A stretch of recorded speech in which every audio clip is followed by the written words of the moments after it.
saludo al rector, al vicerrector, a los ponentes también, todos estamos con mucha familiaridad, somos colegas del partido y amigos de mucho tiempo. El tema 1, respecto del tema de los derechos laborales en la ley 30288, a mí me lleva a pensar más bien en los derechos laborales negados a todos aquellos que tienen acceso al trabajo en el Perú.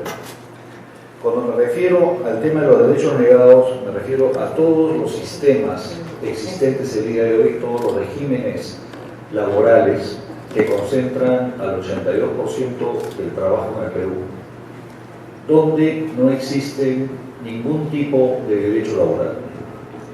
Aquellos que tienen recibo de horarios profesionales no tienen derecho a gratificación, no tienen derecho a CTS, no tienen prácticamente ningún derecho, inclusive han estado durante mucho tiempo marginados de la seguridad social y en general. Tú simplemente cobras tu recibo, cobras tu mensualidad, los 12 recibos al año y se acabó. Lo que quiero decir con esto, y aquí en la universidad muchos de ustedes sabrán, los que están en el régimen 276, los trabajadores públicos que están en el régimen 276 reciben ínfimas remuneraciones por cuantos sueldos básicos que son sobre los cuales se aplica la ley en muchos casos no exceden de un sol. O sea, son sueldos que están en el punto 41 centavos, están en un sol 50 y suman cerca de 540.000 trabajadores públicos más 150.000 aproximadamente, redondeando, que están en el sistema CAS, regímenes que vienen siendo aplicados en el Perú desde hace muchos años. Entonces, cuando preguntamos por los derechos laborales, quiero explicar que lo que está tratando de hacer el gobierno con esta propuesta es incorporar derechos laborales a todos aquellos que están ingresando por primera vez al trabajo. O sea, quiero que esto quede absolutamente claro. Y donde está yendo más aún el gobierno en tema de derechos laborales, está yendo en dos derechos fundamentales que están en la Constitución, que es el derecho a la educación, a la capacitación, a la ciencia y a la tecnología. Un elemento que es la primera vez que en el Perú se incorpora un proyecto de ley donde el Estado, el gobierno, mete la mano al bolsillo y va a pagar la capacitación. No son los empresarios los que van a pagar la capacitación. El que va a pagar la capacitación de todos los jóvenes es el Estado mismo. Igualmente, para aquellos que van a entrar a pequeñas y medianas empresas, el primer año de seguridad social va a ser íntegramente cubierto por el Estado. Estos dos elementos marcan el camino hacia una intención que es la que quiero que entiendan, que comencemos a incorporarnos al régimen laboral con derechos a la estabilidad. Yo estoy seguro que Daniel Maurate va a ir más puntualmente al detalle de cada uno y de los derechos fundamentales que están reconocidos, todos reconocidos por la ley 30288, pero yo quiero, el poco tiempo que me queda en esto, hacer hincapié que nuestra propuesta como gobierno está yendo más allá de los derechos fundamentales contenidos en la OIT. Está yendo al derecho a la capacitación y está yendo al derecho de que el Estado te pague tu seguridad social. A ver, ¿cómo es eso? ¿Eso qué significa? Bueno, simplemente en esta primera intervención yo quería resaltar esos dos elementos y sobre todo reiterar el enorme problema que significa el régimen general, que ha significado que casi el 90% de los trabajadores en el Perú no tengan acceso al régimen general. Muchas gracias.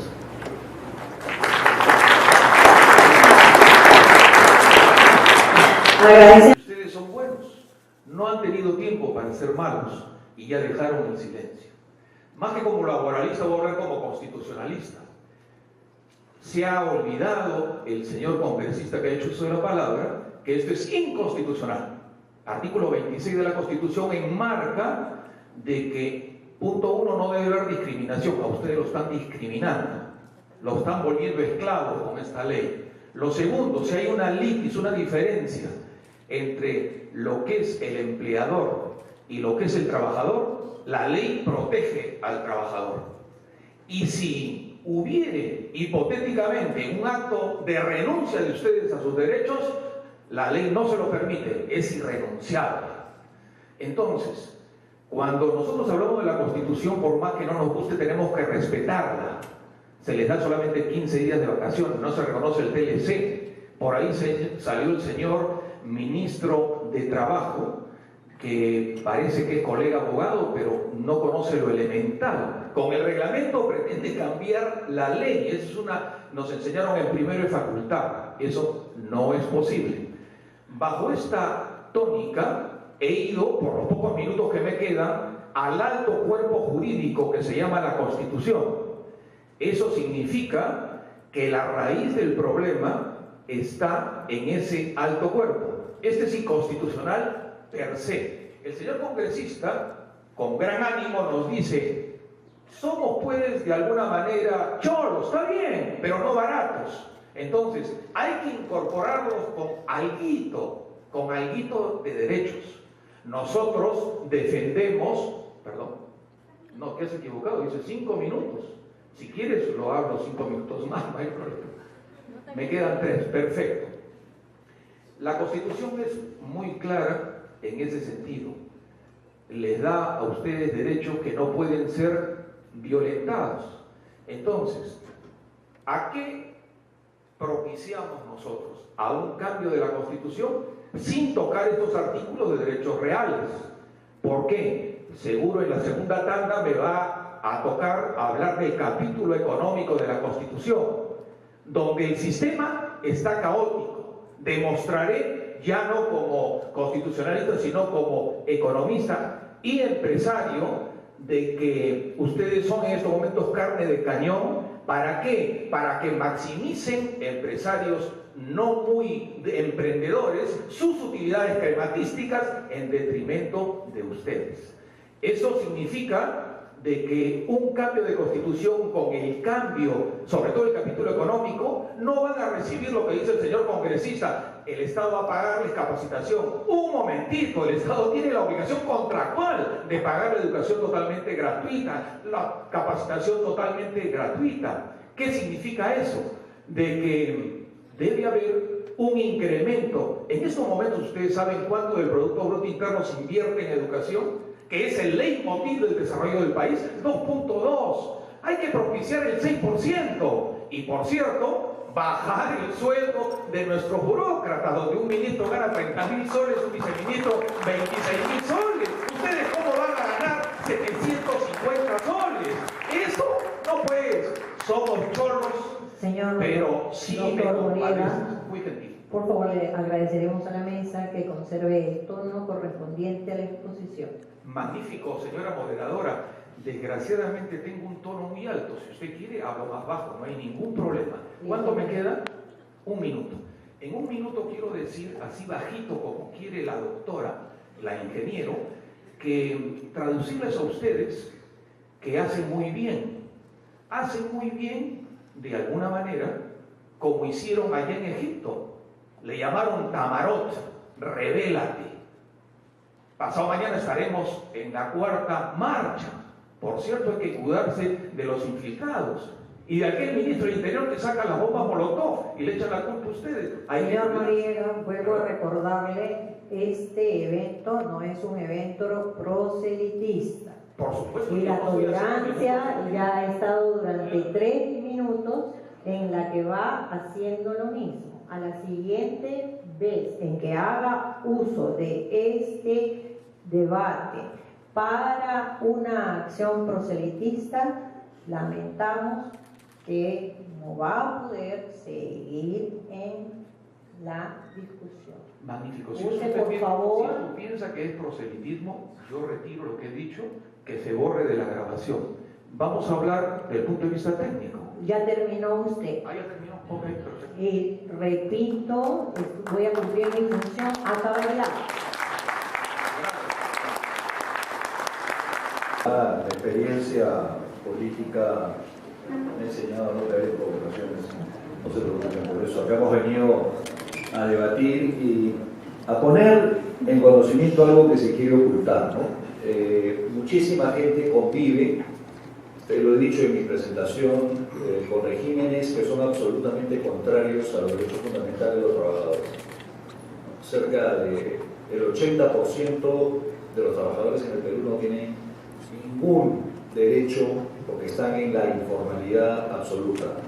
Lo que llama la atención es que el día de hoy nadie está preocupado por aquellos que están siendo realmente discriminados. O sea, los trabajadores públicos, por ejemplo, los trabajadores públicos no tienen derecho a gratificación, no tienen derecho absolutamente a nada. Y eso sí es tolerado por la sociedad. O sea, eso sí está bien.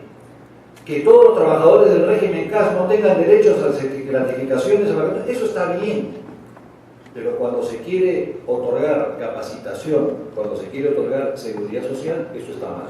Yo creo que, lamentablemente, cuando se utilizan derechos fundamentales y temas tan centrales con fines demagógicos, es que llegamos a la situación en la que estamos el día de hoy. No se está debatiendo la realidad laboral del país, que yo sí coincido con el señor que ha intervenido antes que yo. Sí, es un caos que ninguna sociedad, ni el gobierno del señor Fujimori, ni el gobierno del señor Toledo, ni el gobierno del señor Paniagua, ni el señor García, ni nuestro gobierno, y lo reconozco, hemos podido generar un sistema laboral que sea igual para los 30 millones de ciudadanos peruanos y no tener vigentes como 25 regímenes laborales donde cada uno tiene el suyo, el profesor tiene el suyo, el médico tiene el suyo, los del Seguro Social tienen el suyo, los de educación, etcétera, etcétera, etcétera. Quiere decir que en el Perú el régimen general es tan complicado que solamente se aplica al 8.1% de la población. Gracias. Solicitamos, le agradecemos al doctor Daniel Augataz y le solicitamos al doctor Ricardo Noriega la réplica.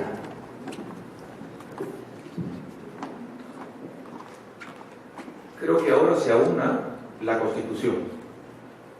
Esta noche no dormirán por lo que les voy a contar. El artículo 60 de la Constitución, en esos momentos el señor presidente de la República quiere hacer una inversión en Cajamarca, donde yo he vivido año y medio defendiendo a los campesinos.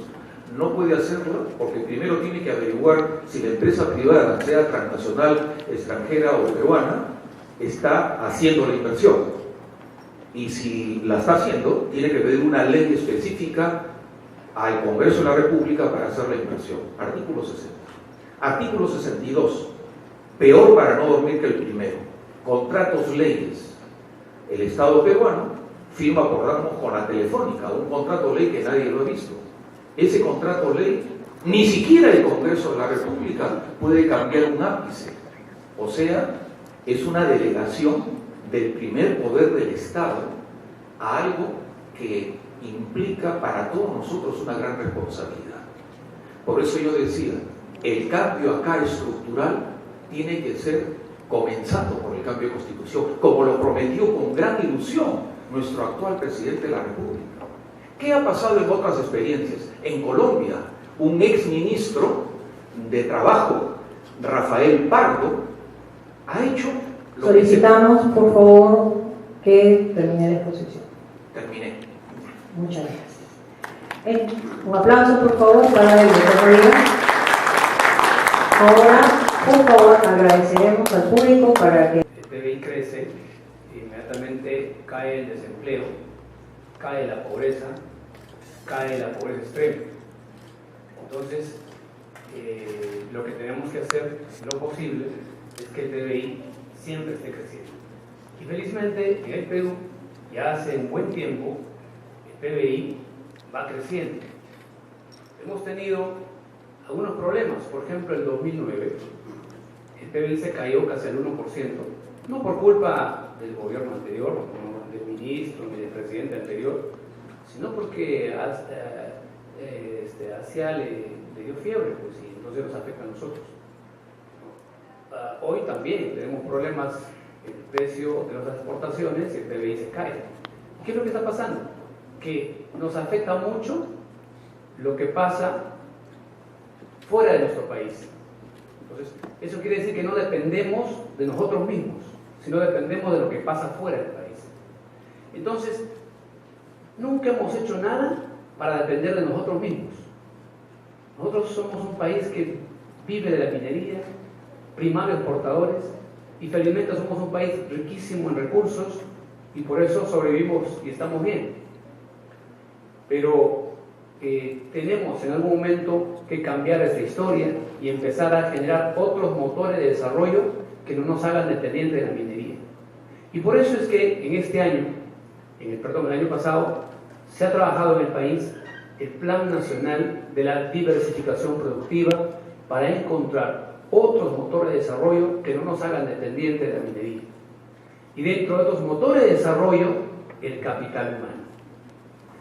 Ustedes deben saber que Perú depende básicamente de la minería, nuestras exportaciones de minería. Corea, que ha sido más pobre que nosotros y que tiene menos recursos que nosotros, comenzó peor que nosotros, comenzó exportando pelucas. Hoy es una potencia económica porque ha dejado de ser primario exportador, porque ha diversificado su producción. Y eso es lo que tenemos que hacer nosotros. Y eso es lo que estamos haciendo. Por eso se ha, en el Perú, creado este Plan Nacional de la Diversificación Productiva. Y entonces, dentro de eso, el capital humano como elemento de producción. Pero cuando miramos el capital humano, ¿qué encontramos? Encontramos que en el desempleo de los jóvenes de 15 a 29 años tenemos 7.7 de desempleo, 2.2 de los adultos. Cuando miramos un poquito más con atención a los jóvenes del grupo etario entre 18 y 24 años, el desempleo sube a 9.2%. Pero uno dice, el desempleo 9.2% no está tan mal, porque eso quiere decir que el empleo entonces está en 90.8%. Si el empleo está en 90.8%, no estamos tan mal. Pero si miramos dónde están empleados nuestros jóvenes de 18 a 24 años, vamos a encontrar que más de 1.800.000 están en el mercado negro, sin contrato de trabajo, sin seguro, totalmente discriminado, sin ningún derecho fundamental. Esa es la realidad del Perú. Yo también quisiera que todos tengamos derechos fundamentales. Y el mercado laboral es como todos los mercados. Y nosotros desde el Estado no podemos intervenir, porque si no nos habríamos un país democrático directamente en los mercados. Entonces, lo que estamos haciendo es incentivar este mercado para que el mercado capte jóvenes vía capacitación y que tengan seguro. Lo más dramático que puede pasar en un país es que este 1.800.000 no tengan ningún derecho fundamental, nadie hable por ellos, que siguen al mercado negro, si se enferman no tienen dónde atenderse. Ese es el drama y en ellos estamos pensando nosotros. ¿Quién lucha por los derechos fundamentales de esta gente que está totalmente marginada? Agradecemos al señor viceministro Daniel Maurate y le solicito que señalar, ¿no es cierto?, que antes de que se dé la ley en diciembre, la última publicación de la INEI nos ha señalado que tenemos 59 meses de crecimiento de empleo adecuado. Cuando se habla de empleo adecuado, según el INEI, es aquel empleo cuya remuneración por lo menos alcanza para cubrir la canasta familiar. En segundo lugar, el INEI también señala, ¿no es cierto?, que en los últimos, de 2008 al 2013, los jóvenes de 18 a 24 años incrementaron sus ingresos, ¿no?, del 25 al 63%. El subempleo se redujo del 65 al 28% y el desempleo del 10 al 9%. O sea, antes de la ley, la economía o el empleo adecuado ha crecido, el desempleo ha disminuido y lo que es más importante, el subempleo ha disminuido dramáticamente, del 65 al 28%. Son datos del INI.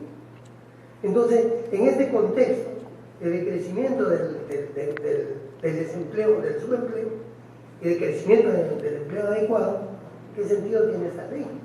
A contrapelo de la situación económica. Pero por otro lado, cuando el señor congresista Abugataz nos señala cuáles son los derechos laborales de la ley, no señala ningún derecho laboral y se refiere únicamente al tema de la capacitación y educación, porque es un derecho laboral, es un derecho, como lo ha dicho aquí el señor Noriega, un derecho constitucional que tiene derecho todos los peruanos y que no tenemos pues que agradecer a esta norma el que, digamos, se rompe el estado de la educación. Y no menciona ningún derecho laboral de la ley porque prácticamente se ha borrado en un plumazo, no hay derechos laborales. Se reduce prácticamente a las vacaciones a 15 días. No hay ratificación, no hay CTS, y claro, ahí habla del derecho a la sindicación, pero la sindicalización va a quedar pintada en el papel porque los trabajadores que van a estar bajo este régimen laboral no se van a sindicalizar porque ya saben que al final de su contrato no le van a renovar. Y como se sabe, sobre todo en el régimen textil y en el régimen de confecciones, donde prima la ley de exportación no tradicional, los sindicatos que existen son contaditos con la mano, y porque los trabajadores hemos contratado por 2, 3 meses, 4 meses, hasta 15 días a veces, y hay trabajadores que vienen laborando 5, 6, 7, 15 años con contratos renovables cada 4 meses, 3 meses. Y el que se sindicaliza simplemente se va a la calle. Entonces, ese asunto de la desnaturalización, el derecho a la sindicación que van a tener los trabajadores que van a estar bajo este régimen, en la realidad no va a existir. Y un tema que me parece muy importante, ¿por qué se está dando esta norma? O sea, ¿en qué contexto? A nuestro modo de ver, se trata de la profundización del neoliberalismo. Es solamente parte de todo un paquete económico, ¿no es cierto?, en la que se vio también el tema medioambiental para facilitar la inversión de las empresas y digamos, el tema de la licencia social no sea realmente efectivo, y las mineras, digamos, tengan todo el camino libre para invertir.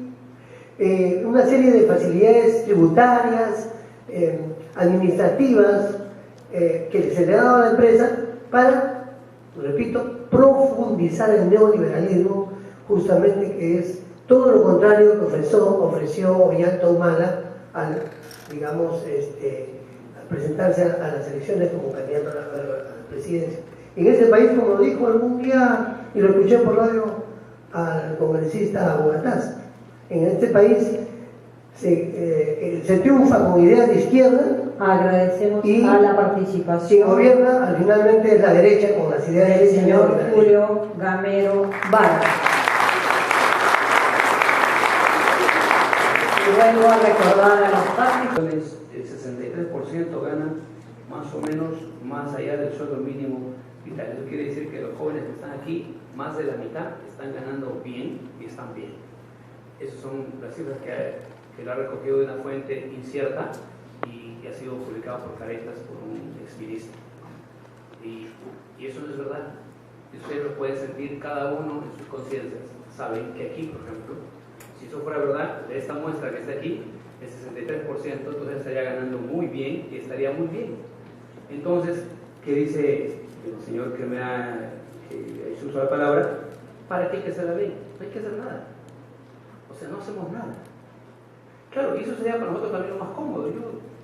Yo realmente estamos cargando mucha energía, muchos días yendo a un montón de sitios a explicar. Hubiese sido mucho mejor quedarse en el despacho sin hacer nada. Y eso es lo que hace mucha gente. Eso es lo que siempre han hecho. Años y años sin hacer nada por los jóvenes. Y no me han dicho, porque se supone que el debate es que tienen que contestarme lo que yo he explicado. Yo he explicado el tema del PBI y he explicado del 1.800.000 de jóvenes que están hoy en el mercado negro. Esa es cifra oficial, sin ningún seguro, sin nada. Y esa es la verdad. Y aquí sí puede verse representación, porque estoy seguro que aquí muchos jóvenes que están aquí no están en planilla. estoy seguro que trabajan. Cacho del Areano, Se cumplió el tiempo, señor viceministro. Pero es necesario trabajar por ese 1.800.000 jóvenes que no tienen nada. Señor ministro, por favor. Un aplauso, por favor. Sobre el tema quería señalar lo siguiente. Me pareciera que estoy escuchando a Ricardo Marcenaro, estoy escuchando a Marta Chávez de los años 90 cuando inventaron la flexibilización laboral. ¿Y cuál es el argumento? Pobres los trabajadores informales, nadie se preocupa de ellos. Es el mismo argumento que se está utilizando el día de hoy. Pero es falso, absolutamente falso, es una falacia, porque en realidad la ley no hace distingo absoluto de si es una pequeña o gran empresa. Telefónica, Sauder, todos ellos van a poder contratar hasta el 25% de su planilla con este nuevo régimen. ¿Y qué es lo que va a suceder en la realidad?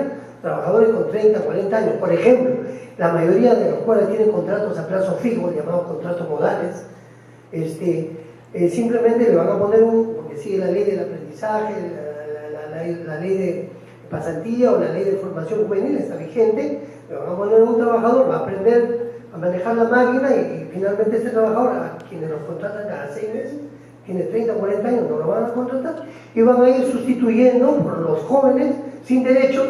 Ahora, claro, hay un 25%. ¿Y quién va a controlar que sea un 25% de la planilla total? La SUNAFIL. La SUNAFIL está pintada en la pared. La verdad que esta norma no está pensada en los jóvenes. No Le está pensada en agradecemos la los jóvenes, sino en la gran empresa. participación al señor doctor Camero. Por favor, entregan sus preguntas. Y repito, al final de la exposición vamos a dar 1 minuto libre a todos para que expresen a un cierre de su exposición. Solicitamos entonces el tercer tema, que es acción del nuevo régimen laboral juvenil para reducir la informalidad y funciones de las instituciones de las fiscalizadoras. Cada uno de los expositores tiene 5 minutos y luego 1 minuto y medio para la réplica. Entonces, inicia el señor viceministro Daniel Maurán. Por favor, 5 minutos.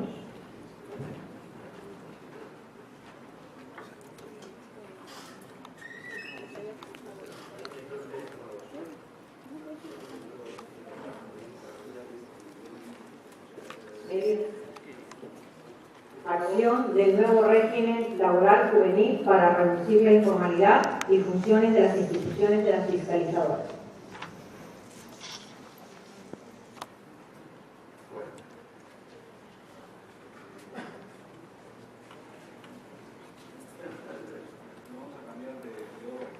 Ok, están en libertad. Bueno, ahora sí, cuando 5, ¿no es cierto? Sí, por favor. En primer lugar, yo creo que hay que venir a este tipo de foros que yo realmente saludo y espero que realmente estos foros se multipliquen, a decir la verdad, ¿no? Si alguien en su sano juicio cree que las cifras de pobreza y de extrema pobreza en el Perú reflejan la realidad, creo que ya estamos en un serio problema. O sea, hay gente que no ha caminado el país, hay gente que ni siquiera ha caminado la ciudad, ni siquiera ha estado en la verdadera realidad de la cual vivimos día a día, gente que no ha paseado por Gamarra en su vida, gente que no ha estado en Villa El Salvador, porque para decir que en el Perú esas cifras que han mencionado reflejan la realidad, algo que a ustedes no les han dicho probablemente, que en el Perú se mide la pobreza y la extrema pobreza por ingresos monetarios. O sea, ellos todo el ingreso del Producto Bruto Interno lo dividen entre el número y por lo tanto, deben de haber dejado la pobreza, tantos, deben de haber dejado. Lo cual es una falacia absoluta, porque seguimos teniendo un enorme problema de pobreza, y ese problema de pobreza es peor cuando se trata de informalidad. Ahí me llama poderosamente la atención que alguien que, no me estoy refiriendo, sino me refiero a todo el problema sindical, ¿no? O sea, aquellos que no reconocen que el Perú, que tiene el régimen laboral con mayores derechos, entre comillas, ¿no es cierto? O sea, tenemos un régimen que dejó el gobierno de Velasco Alvarado, donde hay derechos a utilidades, hay derechos a gratificaciones, a escolaridad, absolutamente. Ustedes recogen cualquier legislación laboral de América Latina y no van a encontrar un régimen mejor que el régimen que dejó Juan Velasco Alvarado. ¿Pero qué produjo ese régimen? Produjo que en el Perú tenemos el menor índice de sindicalización. ¿Por qué? Porque tenemos el menor índice de trabajadores formales. Porque ese régimen que reclaman algunos es un régimen privilegiado, que solamente lo tienen el 8% de los trabajadores en el Perú. Entonces, como ese régimen es el que ustedes tienen derecho, quédense trabajando con recibo de honorarios. Decir que las grandes empresas van a escoger este régimen para reemplazar, ¿ustedes creen que son tontos? ¿Ustedes creen que van a dejar un régimen como el de recibo de honorarios, que no tienen que pagar absolutamente nada? No tienen que pagar absolutamente nada el día de hoy. Por eso es que están tratando de distorsionar el verdadero sentido de esto. Esto lo que busca es luchar contra la informalidad. ¿Por qué? Porque el día de hoy, con los mecanismos que dejaron los gobiernos anteriores, todos pueden ser contratados sin ningún derecho. Eso es lo que ocurre el día de hoy. Lo que se está diciendo acá es, todos los que ingresen nuevos, señores, tendrán su seguridad social, tendrán derecho a capacitación. Eso es malo, señores. No lo hagan. Deroguen la ley. Queremos que todos sigan el 90% de la informalidad. Pero a pesar de eso, yo veo que cada día hay menos abogados laboralistas. Y a pesar de eso, veo que cada día están languideciendo los sindicatos. ¿Por qué están languideciendo los sindicatos? Porque siguen aferrados a una normativa que viene de la década del 60 y que produjo que el Perú sea el país con mayor informalidad, inclusive que Ruanda en el África. Esa es la verdadera situación del trabajo en el Perú. Muchas gracias. Agradecemos la participación del doctor Daniel Alvarado y le solicitamos la participación. Las cifras que nos da el INEI no son ciertas. Entonces, además nos dice que, confesión de parte, relevo de prueba, decimos los abogados, nos está diciendo que no quedamos en las cifras, porque la verdadera realidad está ahí caminando, viendo, digamos, ver empírica y fácticamente irnos a El Salvador, etc. No, si ese fuera el caso, entonces, ¿de qué cifras podemos nosotros tomar en cuenta si nos han informado el día sábado, este sábado, que 59 meses ha crecido el empleo adecuado en el Perú? Entonces, eso es demagogia. ¿Quién está haciendo esa publicación? Y por otro lado, hay que señalar, el Perú en los últimos 10 años ha tenido un boom económico de corte capitalista, es verdad, pero ha crecido la economía del Perú. Nunca, jamás en la historia del Perú, ni comparado con la época de Juan y del Salitre, ha habido tanta riqueza económica como en los últimos 10 años. Jamás. Y sobre todo el gobierno de Alan García, que es el momento que más ha tenido ingresos del Perú, justamente por el tema de las mineras, de las materias primas que se fueron por los cielos. Pero hay un tema. El único indicador económico, y eso lo va a seguramente confirmar el viceministro, en los últimos 10 años, el único indicador en rojo que ha habido es el tema de los ingresos reales de los trabajadores. La brecha entre lo que es las utilidades, la rentabilidad de la empresa y el ingreso real de los trabajadores, cada vez se está, digamos, ampliando la brecha entre estos dos sectores. Es decir, lo que gana el obrero, lo que gana el trabajador y lo que gana, sobre todo los grandes empresarios, esa brecha que hay entre salario real y utilidades, rentabilidad, cada vez es mayor. Y eso se ha dado en los últimos 10 años de mayor bonanza económica. Ahora bien, ¿y qué pasa cuando viene la crisis? Si en los años de mayor bonanza económica, si bien es cierto hay indicadores, ha bajado el subempleo, etc., pero finalmente la economía de los trabajadores no ha variado lo fundamental. Si en esa situación de bonanza económica los trabajadores prácticamente han visto pasar la bonanza por sus ojos, ¿Qué pasa cuando viene ahora la situación económica que se ve en lontananza la crisis económica que nos está afectando? Está bajando las exportaciones, está bajando el precio de la materia prima, y dicho sea de paso, el señor ministro dice que debemos romper esa dependencia de la materia prima. ¿Qué ha hecho este gobierno? Este gobierno ha profundizado, ha seguido la misma política primaria exportadora que ha criticado cuando ellos eran candidatos. Entonces, en realidad, ¿cuál es la salida? La salida es justamente lo que dijo en algún momento el señor Ollantumala: promover la industrialización, defender el mercado interior, no someterse a las grandes empresas y digamos, en estos momentos de crisis nos traen, sobre todo de China, mercancía totalmente subvaluada, precio dumping que le llaman, por debajo incluso de ese precio costo.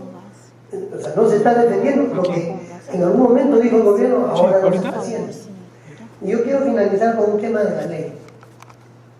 En realidad, la ley está pensada una vez más en prepararse para una posible crisis económica y descargar sobre los trabajadores el peso de la crisis. Es decir, una vez más son los trabajadores los que van a poner el hombro, los que van a, digamos, rajarse para sacar el país adelante. Muchas gracias al doctor Julio Gamero Vargas. Entonces tiene 1 minuto y medio para la réplica. Doctora Bogotá, por favor. Y ahora sí estamos.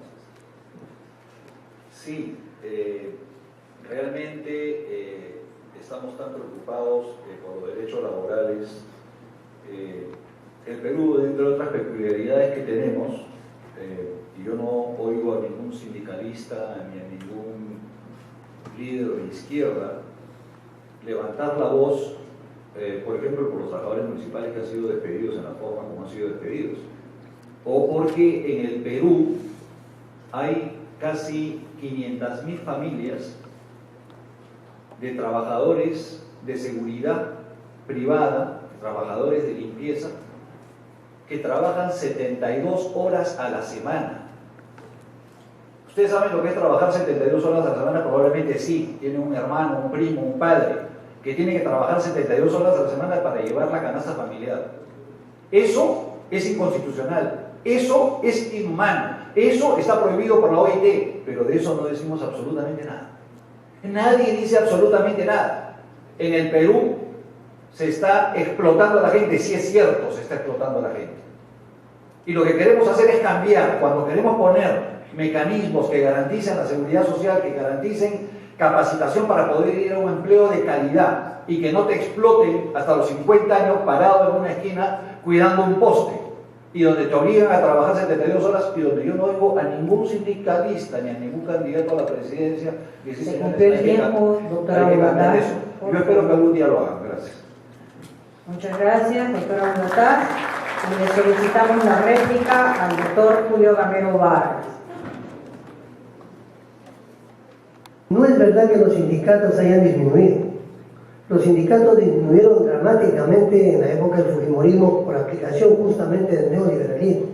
Y gracias a la grande jornada de lucha de los trabajadores y de los jóvenes en el año 2000, cuando se votó a la dictadura con las masas en las calles, los derechos laborales se han ido recuperando lentamente y los sindicatos han ido creciendo. Por ejemplo, yo soy abogado del sindicato Topitó. Es un sindicato que ha salido heroicamente con jóvenes en contra de la explotación abusiva de las empresas de exportación no tradicional. Puedo hablar directamente de la Federación de Trabajadores Pesqueros del Perú, que antes tenía una sola federación porque era Pesca Perú, y al final del régimen de Fujimori quedaron 3 sindicatos a nivel nacional de los más de 60 sindicatos que había en los años 70, 80. En estos momentos puedo informar así con orgullo de que la FETRAPEC, la Federación de Trabajadores Pesqueros, tiene ahorita más de 20 sindicatos y tiene sindicatos nacionales. Lo mismo ha sucedido en la Federación de Trabajadores Telefónica. De 2 sindicatos que quedaron a nivel nacional, en estos momentos hay 10. Hay un crecimiento del sindicalismo. ¿Pero por qué crece ese sindicalismo? Ese sindicalismo crece por la acción y Agradecemos la conciencia de los trabajadores. al doctor Julio Gamero Vargas su participación. Y solicitamos al público que haga entrega de las preguntas formuladas sobre el tercer tema. Ahora nos corresponde del tema número 4, oportunidades de capacitación para los trabajadores en general, y siguiendo las reglas ya conocidas, tenemos los 5 minutos de la exposición y los 5 del minuto y medio para la réplica. Solicitamos entonces al doctor Daniel Maurate, viceministro de la República. Hemos dicho, y parece que quisiéramos repetirlo porque lo peor es que cuando decimos algo y no se escucha, no nos quiere escuchar. Para cambiar la historia de Perú, hemos diseñado el Plan Nacional de Diversificación Productiva. Lo repito, para buscar otros motores de desarrollo. Entre esos motores de desarrollo, el capital humano.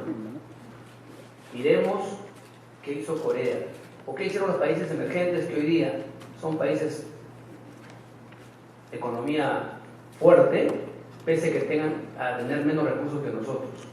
Han trabajado duro el capital humano. Y si miráramos la historia, no tienen ni idea de lo que han hecho ellos para ser lo que son hoy día.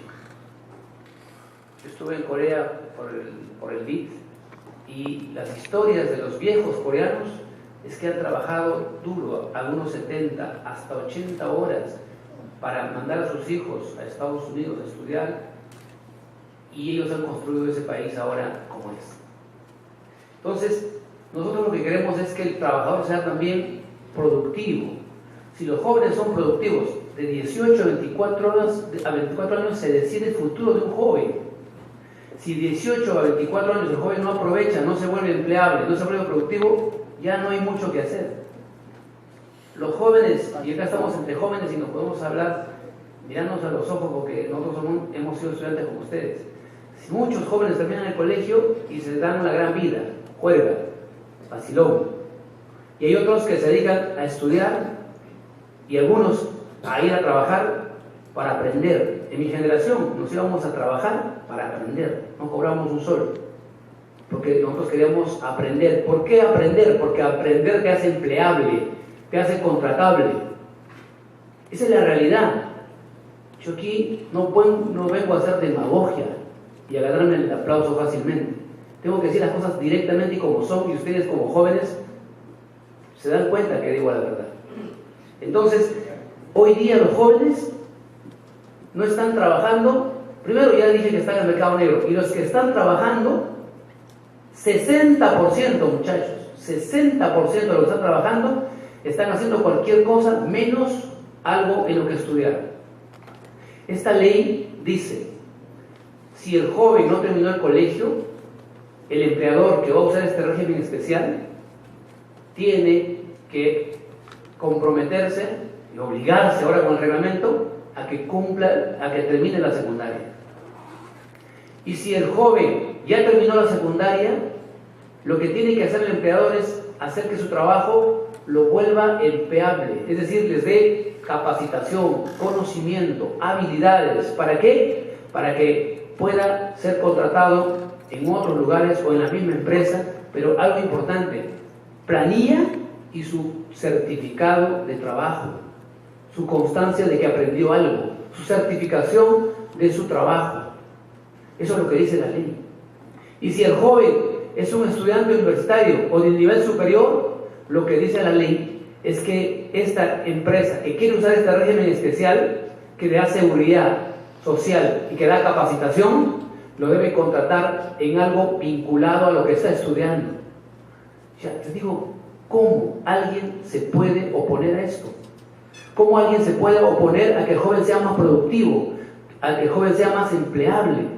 Y si es productivo para él, para su familia y sobre todo productivo para el país. Cuando el capital humano de un país es productivo, esa productividad incrementa también el PBI y incrementa el desarrollo de un país. Eso lo dice correcto. Muchas gracias. El exministro de Trabajo, llamado Rafael Pardo, con su gobierno, estipularon la ley del primer empleo, ¿Y sabe lo que hicieron? No defenestraron, no atacaron los derechos sagrados y consagrados de los jóvenes. Lo que hicieron fue que la capacitación y todo el régimen especial, el empresario lo pagaba y se descontaba de sus impuestos. Eso ha sido, ¿puede decirle al señor congresista que no me interrumpa?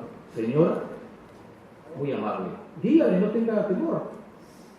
Le agradeceré guardar la compostura, doctor Noriega. Pensé que le decía al congresista. Le estoy diciendo, sí. Muy gentil, muy amable. Entonces, el tema de Colombia es un ejemplo. Triunfo total. Los jóvenes aplaudieron el gobierno colombiano. Sarkozy en Francia quiso hacer lo que el señor viceministro dice, que sí puede hacerlo. Entonces yo le voy a hablar la cosa como creo que le gusta a la señora moderadora, técnica. Vamos a ver. Michel Porter, que es un hombre norteamericano, vino acá, reunió a todos los empresarios y les dijo, acá el Perú no es competitivo, acá están jugando a ser maníacos exportadores de materias primas. Acá hay 3 defectos, dijo ese gran pensador economista. Primero, que no hay políticas de largo plazo. Eso es lo que debe hacer el viceministro y el congresista. Segundo, que andamos a la deriva. Y tercero, que maximizamos la exportación de materias primas. Yo he ido a la Jarca, a 4.100 metros sobre el nivel del mar, a defender a los campesinos por Conga no va, donde el actual gobierno prometió, ¿quieren agua o quieren oro? ¡Agua! Y después, el oro. Ha habido 5 muertos, atravesados con bala de guerra. Y Yanacocha, bien, gracias. Muchas gracias. Entonces, acá lo que se debe hacer, y a eso voy al tema estructural de la Constitución. Se me interrumpió cuando yo hablaba del artículo 62, que es un oprobio que todavía no se modifique. Nosotros hemos hecho una promoción, lo pueden ver en nuestra página web, presentando una nueva Constitución. ¿Cuál es la idea?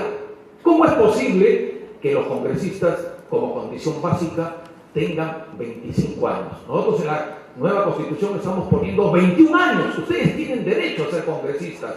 ¿Cómo es posible que los abuelos que no tienen chicos en el colegio reciban sueldo de escolaridad después de todos los sueldos que hay? Entonces, en ese cambio de Constitución tiene que atacarse la infraestructura. Cuando el viceministro nos habla de la competitividad, ¿cómo es posible que vivamos, como dice mi colega muy ilustrado, y en eso tiene razón, de una ilusión óptica? El señor Alan García prometió la eliminación del CAS cuando estaba de candidato. El CAS continúa, también lo prometió el actual presidente.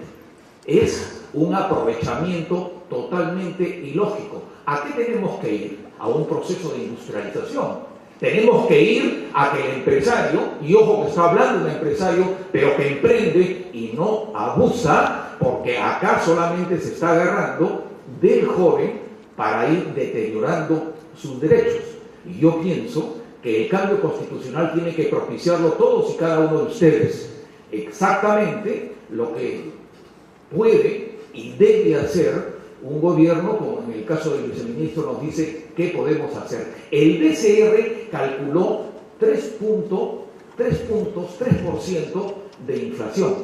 Hemos llegado al 3.4% de inflación. Pero las amas de casa, y acá futuras hay, ya están en el 5% de inflación de los alimentos.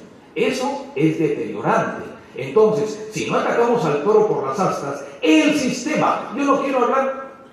¿Perdón? ¿Qué decía usted, señor Abugataz? ¿Qué decía? Señor Noriega, por favor. Perfecto, está hablando ahí, claro. Me interrumpe de esa manera. Muchas Señor gracias, Noriega, señora por favor. conductora. Pero usted al congresista no le dice nada, Dios mío, está haciendo un proselitismo a favor del congresista. Bueno, termino lo siguiente porque me ha dicho que tengo 1 minuto. Indudablemente, bajo el consejo que se de un conejo, como decía mi abuela, al viceministro lo que tiene que hacer es, ahora donde su ministro, es decir, vamos a entrar al producto y al tema de la productividad y de la competitividad. No vamos a deteriorar a los jóvenes, vamos a intentar un cambio de la Le Constitución. agradecemos la participación al Muy doctor muchas Noriega. gracias. Solicito a los participantes que, a pesar de que estemos en verano, bajemos el calor de los comentarios y respetemos a cada uno de los expositores. Antonio, ya no voy a repetir lo que he dicho porque ya sería cansado. Si no me han escuchado algunas personas ya. Pero sí quisiera decir que justamente lo que ha dicho el doctor, que me ha usado la palabra, quien me dijo con mucho respeto, es lo que estamos haciendo, pues, es lo que he dicho. Estamos gastando en capacitación. El Estado, por primera vez en la historia del Perú, saca plata de todos los peruanos para el seguro de los jóvenes que no tienen seguro y para la capacitación de los jóvenes de la manera que ya lo he señalado: secundaria completa y superior, que no quiero repetir porque yo sé que ustedes son sumamente inteligentes y que me han entendido perfectamente. Ahora, lo que pasa es que hay diferentes modelos: el modelo francés, el modelo coreano, cada uno nos sirve de inspiración. En Corea, acabamos de tener una reunión con los coreanos en el ministerio. Ellos, para promover el empleo juvenil, le dan $1,000 mensuales a la empresa grande. ¿Para qué? Para que lo tengan trabajando 11 meses. Yo les pregunto, ¿y por qué no 12? Porque si es 12 ya le correspondería a vacaciones. O sea, 0 vacaciones. Es un modelo coreano. Imagínate si los coreanos saldrían a movilizarse porque no le han puesto solamente 11, porque le ponen 12. Y entonces, coreanos serían... Agradecemos la participación del doctor Daniel Maurate y le solicitamos la réplica al doctor Ricardo Noriega. Por favor. Tenemos que tener en cuenta que toda la clase política aprobó esta ley. Ahora hay personas que se retractan de esa clase política respecto a su aprobación en el Congreso, concreta, mayoritaria. Ahora dice que se equivocaron. Uno de ellos, el señor Kuczynski, dijo que no debería ser de 18 a 24, sino hasta 30 años. Y al día siguiente modificó porque ustedes tomaron la iniciativa. Esa iniciativa, y esto no es terrorismo lo que voy a decir, que la señora moderadora lo capte bien, esto es constitucional. El artículo 46 de la Constitución, revísenlo esta noche. Derecho a la insurgencia, pacífica por supuesto. Cuando un funcionario público no cumple con la Constitución, simple y llanamente los peruanos y peruanas tenemos derecho a insurgir. Es lo que ustedes están haciendo y pasado mañana se va a consolidar esa insurgencia, es decir, basta ya. Y es constitucional, por supuesto, sin violencia, sin un ministro que nos saque bombas molotov y diga que nosotros las estamos utilizando. Y yo quiero rubricar ese pensamiento porque definitivamente ustedes son la garantía moral que en estos momentos queda. Y yo he visto fortalecidos, como dice mi colega a mi derecha, los sindicatos en Cajamarca. He visto en diferentes provincias. Sindicalizado significa defensa de los derechos. Pulverizarlo significa la antítesis de lo que se prometió en este gobierno. Y no quiero hacer ningún procedimiento. Agradecemos al doctor Noriega su participación. Gracias. Le recordamos al público y a los expositores que el tema que acaban de exponer es oportunidades de capacitación para los trabajadores en general. Ese era el tema. Por favor, Cuando alguien viene a este tipo de eventos donde queremos debatir la verdad, ¿no es cierto? Queremos ver la verdad. Yo quiero que ustedes vean el artículo 20 y 21 de la ley, que dice incentivo por primer empleo. Aquello que nos está criticando que tenemos que copiar en otros países, están en el artículo 20 y 21 de esta ley, pero sí es bueno para Colombia, pero cuando está en la ley peruana es malo, ¿no? Entonces, otra cosa, aquí no quieren hacer el cuento de que los derechos laborales están siendo vulnerados. Okay. ¿Qué quieren? ¿Un régimen como el chino? ¿Comunista 100%? ¿El régimen cubano? ¿No hay un solo día de vacaciones? El régimen chino no existen vacaciones, no existen derechos de ningún tipo. Entonces, ¿por qué no hablamos con la verdad? El Perú es un país avanzado en legislación laboral. El problema es que esa legislación laboral es tan avanzada que solamente la pueden absorber determinadas grandes empresas. La realidad que vivimos es que ese régimen, por ser tan bueno, el Estado se tiene que escapar, se ha tenido que crear el régimen temporal exportador, el régimen temporal agrario, el régimen temporal de la micro y la pequeña empresa. regímenes laborales, el sistema de servicios no profesionales, el sistema CAS en el gobierno para los servidores públicos, en la 276. Agradecemos al doctor Daniel Bogotá. Yo cumplo la norma establecida.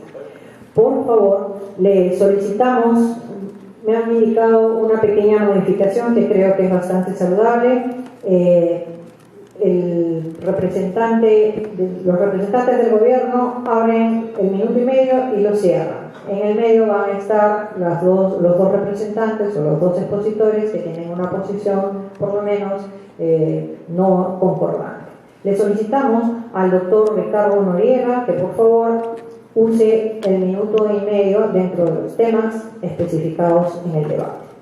Justamente a lo que dice el señor congresista, el artículo 29 de la Constitución es una obligación contractual del Estado a buscar otras formas de participación del trabajador. Esto es la antítesis de la tesis del artículo 29. Acá no hay una participación directa. El señor que me ha antecedido en uso de la palabra se equivoca garrafalmente cuando dice que estamos buscando ejemplos del colombiano. Colombiano es un ejemplo totalmente contrario. Si no he sido muy claro, voy a hacerlo. ¿Qué hace el gobierno colombiano? Con gran éxito. Todo lo que significa este nuevo sistema del trabajo inicial o el trabajo primero, el primer trabajo, se lo carga al empresario, no se lo carga al trabajador. Y el empresario lo deduce de los impuestos.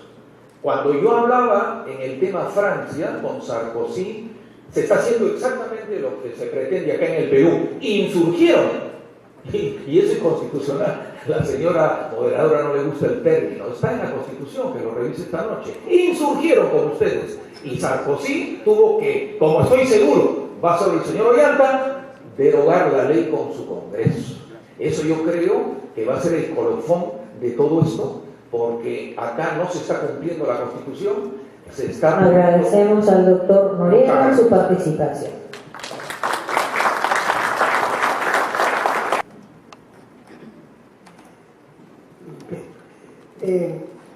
El tema, digamos, el aspecto central que se está planteando como lo más importante de esta ley del nuevo régimen laboral juvenil es el tema de la capacitación, ¿no es cierto?, y la educación para el trabajo y la empleabilidad de los jóvenes que acceden por primera vez al trabajo.